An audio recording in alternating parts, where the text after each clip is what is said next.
Assalamualaikum warahmatullahi wabarakatuh. Tetap semangat dengan Pak Dedi dalam ilmu kimia. Kali ini kita akan coba lanjutkan lagi materi koloid, yaitu bagaimana koloid itu dibuat, ya.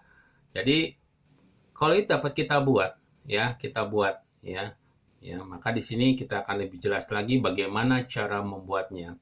Kita ketahui bahwasanya untuk koloid ini posisinya ada di tengah-tengah antara larutan sejati dan suspensi.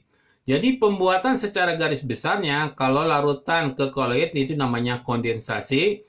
Ini ada caranya dengan cara pengendapan, redoks, hidrolisis, substitusi, ada penggantian pelarut. Sedangkan dari suspensi ke koloid itu dinamakan dengan dispersi. Itu baik yaitu cara mekanik, Bussard-Bredig, homogenisasi, atau peptidisasi. Kita coba dilakukan satu persatu terlebih dahulu pembuatan daripada sistem koloid. Yang pertama adalah cara dispersi. Cara dispersi merupakan proses pembuatan koloid dengan cara mengubah partikel kasar yang lebih besar menjadi partikel koloid. Ya, partikel besar menjadi partikel koloid. Cara ini dapat dilakukan secara mekanik dengan cara penggerusan, cara Bussard-Bredig, dan cara peptidisasi. Ya, nah kita detailnya lagi, ya kita lihat detailnya. Ya, cara dispersi ini adalah cara mekanik. Gimana cara mekanik ini dilakukan? Jadi cara mekanik ini merupakan cara fisik yang hanya mengubah partikel kasar menjadi partikel halus melalui proses penggilingan dengan alat koloid mill. Ini koloid mill atau dikatakan pencacah koloid. Sampai diperoleh ukuran partikel-partikel yang diinginkan. Selanjutnya, partikel halus tersebut didispersikan dalam satu medium pendispersi.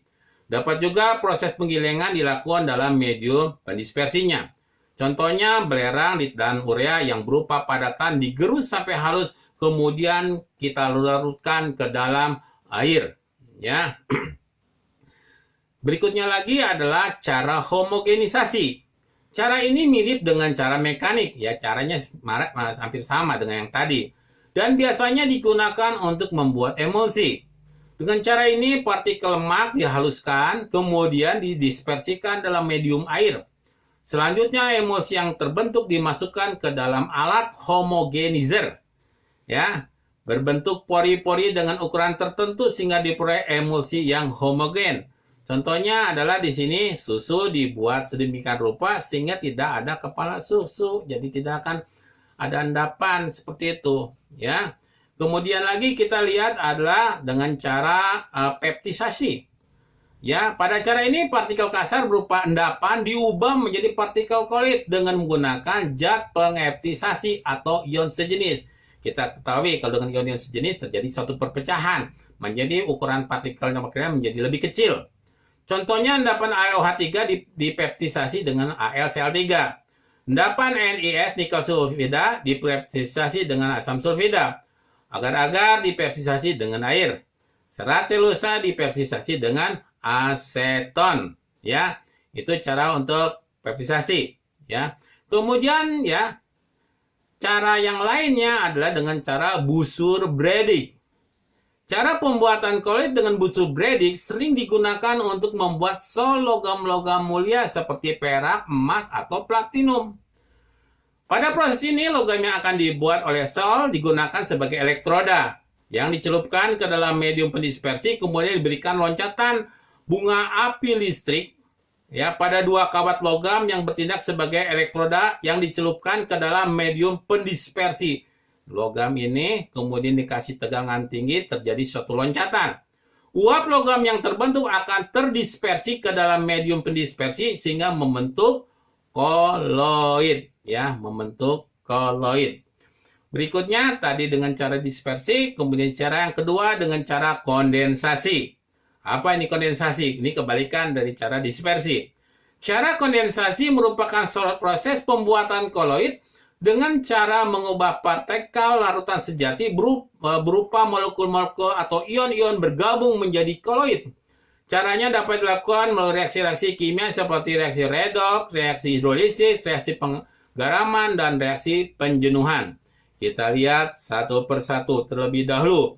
Pertama, kita coba dengan menggunakan cara kondensasi dengan reaksi redoks, yaitu pembuatan sol belerang dengan mereaksikan larutan natrium tiosulfat Na2S2O3 ke dalam larutan asam klorida HCl. Ya, jadi natrium tiosulfat ditambah dengan HCl akan membentuk suatu padatan sulfur. Ya, ini bentuknya solid. Kemudian natrium klorida liquid dan asam sulfat adalah aqua. Ya. Kemudian yang kedua, ya selain daripada tadi, ya kita cara dengan hidrolisis. Hidro berarti air. Ya, jadi merupakan reaksi pembentukan koloid ya dengan menggunakan reaksi air. Ya. Contohnya di sini adalah pembuatan sol FeO3 kali dari larutan. Dari larutannya adalah FeSl3 dengan air. Jadi FeSl3 dipanaskan dengan air, maka akan mendapatkan FeOH 3 kali. Ya, ini partikelnya kecil, maka dia akan bentuk solid di sini. Ya, bentuknya adalah suatu padatan. Ya. Kemudian berikutnya adalah suatu kondensasi penggaraman. Ya, penggaraman. Ya. Garam-garam yang sukar larut dapat dibuat menjadi koloid melalui reaksi pembentukan garam. Untuk menghindari terjadi pengendapan, biasanya digunakan suatu zat pemecah atau ion sejenis.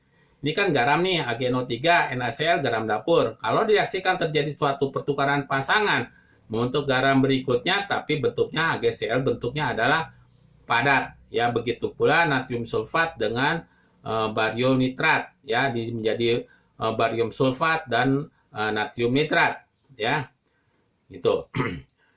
Selanjutnya lagi, ya prosesnya adalah kondensasi adalah pertukaran ion.